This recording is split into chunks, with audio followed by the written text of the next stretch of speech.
Welcome today to a special episode of Voice of Change, where we're going to be celebrating the International Day of the Girl Child.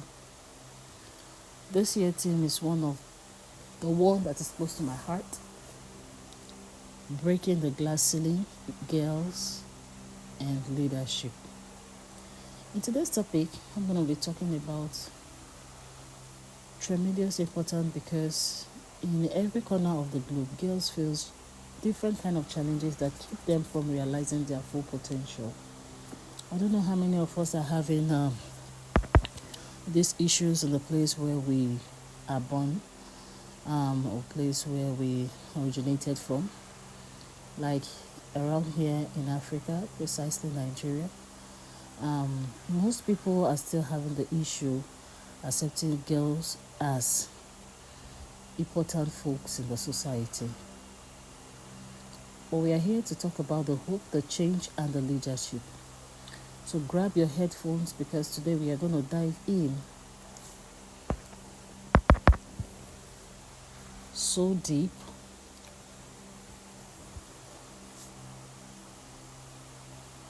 on how we can nurture the next generation of female leaders.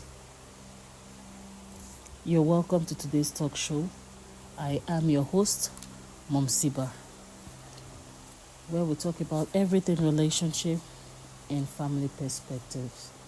If this is your first time of joining me here, do click on the follow button to become a follower, and also please share the link to a lot of people out there. Spread the word, let people know that there are places like this where we talk about our relationship and our environment around relationship. Thank you. So let me tell you a story. I want you to put in your imaginary to work. Imagine a young girl named Aisha from a small village in West Africa. Aisha is bright and full of dreams and ambition. She sees the world totally different. She wants to become a doctor, not just any doctor, but one who helps women in their village gain access to better health care. Aisha is, however, around 12 years old. Aisha's family arranges for her to get married. Her dream of being a doctor is traded for a life of domesticity. Her education actually cut short. Aisha is not alone. Stories like hers echo around the globe, and we know that. But what if her story could have been totally different? What if her village, her school, her country believed that investing in girls' leadership potential was the key to the future?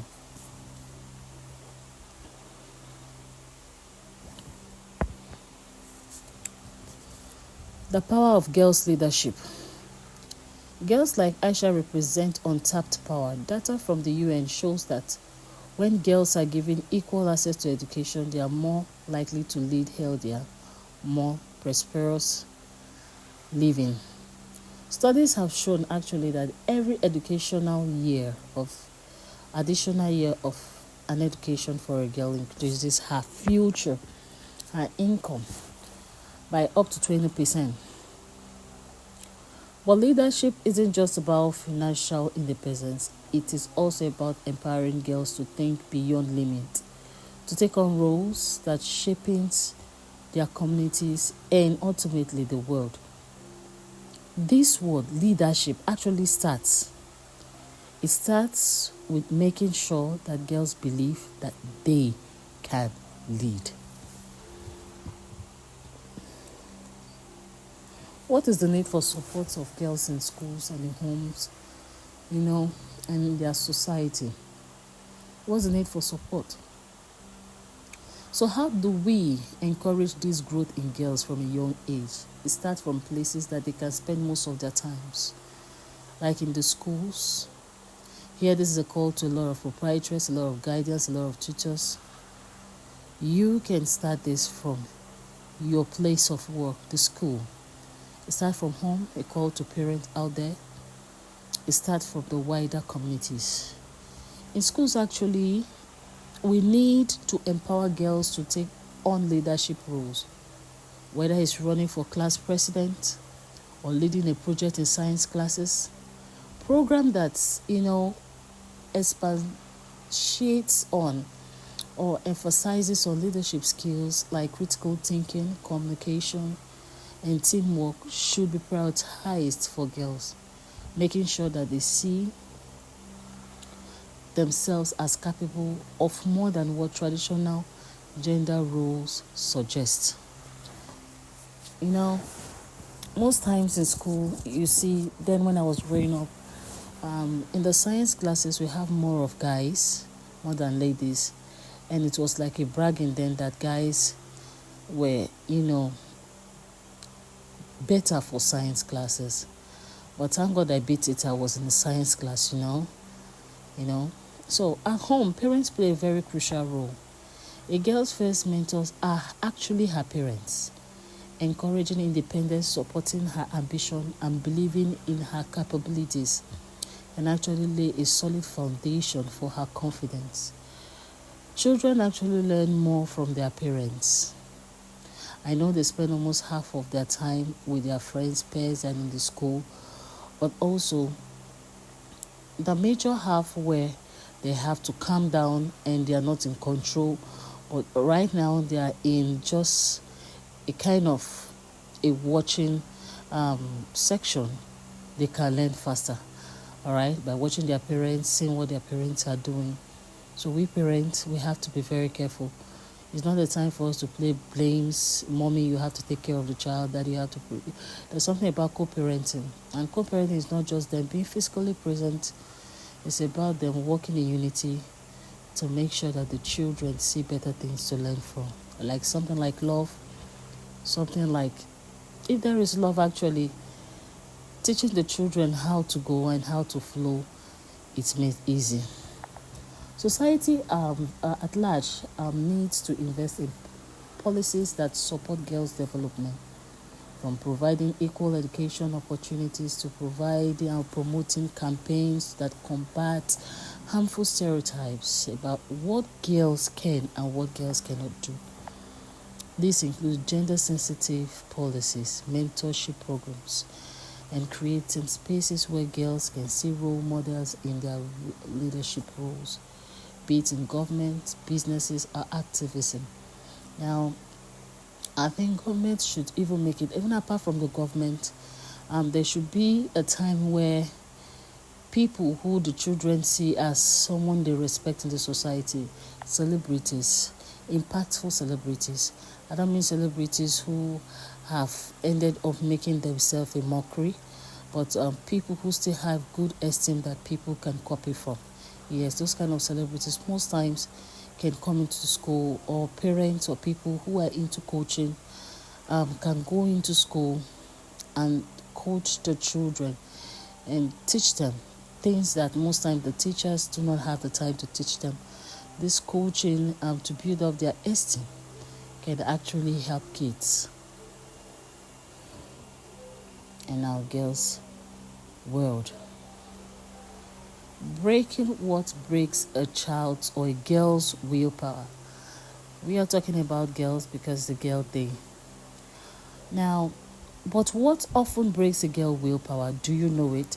If this is your first time, please click to become a sharp follower, and also share this link to a lot of persons, to a lot of teachers out there, to get to the broader audience where people can learn from and thank you later. But what often breaks a girl's willpower? It is the messages she receives, sometimes directly, but more often indirectly. Okay, listen to this. A lot of people do not know how girls think. Guys are more this kind of direct action. They are more of what I see is what I believe. But most time girls feel that is why I put it like the messages a girl receives more often indirectly is what breaks her willpower. It is when she's told she's not strong enough, it's when she's told she's not smart enough, it's when or that her role is secondary. All right. It is when she experiences gender-based violence, unequal pay, or discrimination. This is in our society, and sometimes it has left the traditional and norms, and it's now living with us in the society, exposed society like school. It's not living with us in our homes, and it ought not to be so. This is where we have to be putting things in shapes, and for the girls to understand that this is actually different for them, and they have to know that they are also important to the society and they are not useless. Girls feel things from a very, very different perspective. You see some people tell girls that you are not strong enough to, you know, you're not strong enough to handle that position. So step down, let this person be that position, let that person be that position. It is not actually, that is not encouraged. It's not encouraged. It's not encouraging to a girl child. It's not encouraged to a girl child.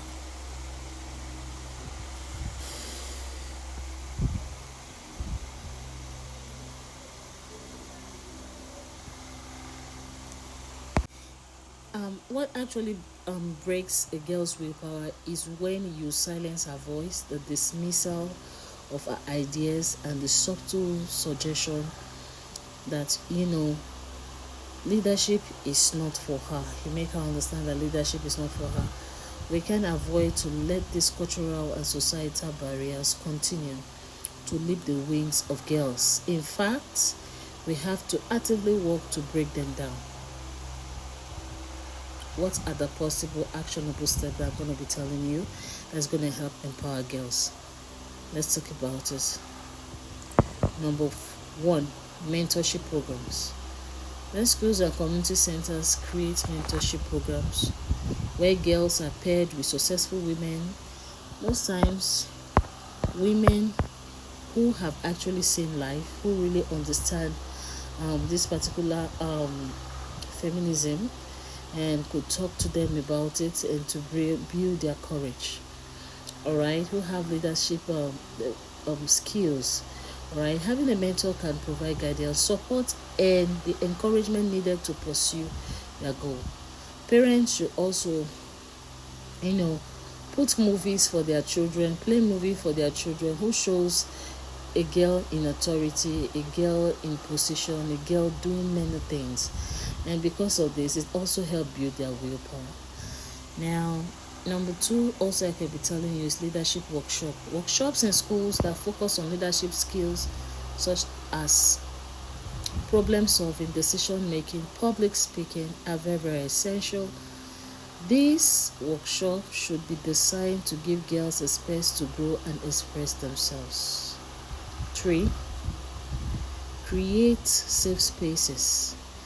Girls actually need environments where they can discuss their dreams, challenges, and aspirations. Whether it's girls' club at school, community centers, these places are very, very crucial for nurturing leadership. I don't know if many schools out there or if there are clubs like this anymore, girls' club. It really helped me those days when I was growing. It's very, very good. It's a way where girls can voice out how they feel, and they have female guides who can actually, hear them out and, provide positive solutions to them to some extent. Because girls are, if you don't provide such forums where girls are safe to express themselves, you'll be pushing them into an environment where most times they could get killed or get hurted. So it is very, very important that schools and government should start to promote girls' community club, healthy girls' community club with proper tutelage and nurturing, where girls can actually feel safe and develop their willpower. Role models should be amplified also in the girls' forum, supporting STEM education, science, technology, engineering, and math.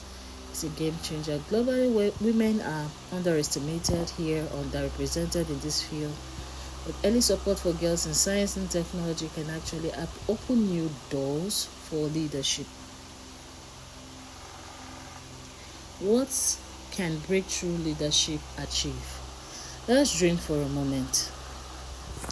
Imagine a world where every girl like Aisha could become a leader she is meant to be, where the glass ceiling is shattered not just in corporate boardrooms but in classrooms, rural villages, and also in cities, the streets. We see young girls leading movements from climate action to social justice. We see women in decision-making positions who are changing policies.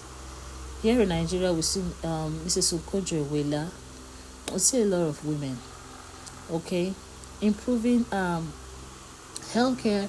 We see a lot of doctors, a lot of midwives, and bringing innovation into their industries. Schools can actually take girls to the girls to them, especially during this International Day, Girl Day, to places where they can see women in authorities, talk with them one on one, observe them, and learn one or two from them. Observation is also a best way to teach children, especially female children. Now, we can see entire communities transformed by the power of a girl who was once told she could not lead. What is the CTA? Now, here is where you come in today. International Day of the Girl Child. I'm asking you to take the action. Parents, encourage your daughters to dream boldly. Tell them that they can be anything they actually want to be. Teachers, create opportunity for girls to take on leadership roles. Give them the tools they need to develop confidence in their abilities. Leaders and policies makers, let's commit to creating more safe spaces for girls at the table. Invest in their future through education, mentorship, and gender equal qualities. Together, we can break this glass ceiling once and for all. Because when we invest in girls, we do not just invest in their future, we invest in all of ours. Alright. So, for my children's school, I think I heard them saying that the guys is going to put on a touch of pink also. Maybe they're also going to try and celebrate their pairs somehow. But guys also should understand that women, the children or guys who are going to be joining the girls to celebrate on this special day, they should also be advised to understand that girls are precious beings. Girls are the other part of them. And if guys could actually start to, little children, boys who are going to grow into men tomorrow could start to understand this, I think it will be a peaceful world. I think it will be a peaceful place where we can both coexist as one flesh, okay, seeing their selves in the other version of being a woman. All right. Thank you for tuning in to this episode of Voice of Change with Mom Siba today. Remember, leadership knows no gender, and it's up to us all to empower the girls today to become the leaders of tomorrow. Let's keep breaking barriers. Until next time, stay inspired and keep lifting up the voices that matters the most. Bye now.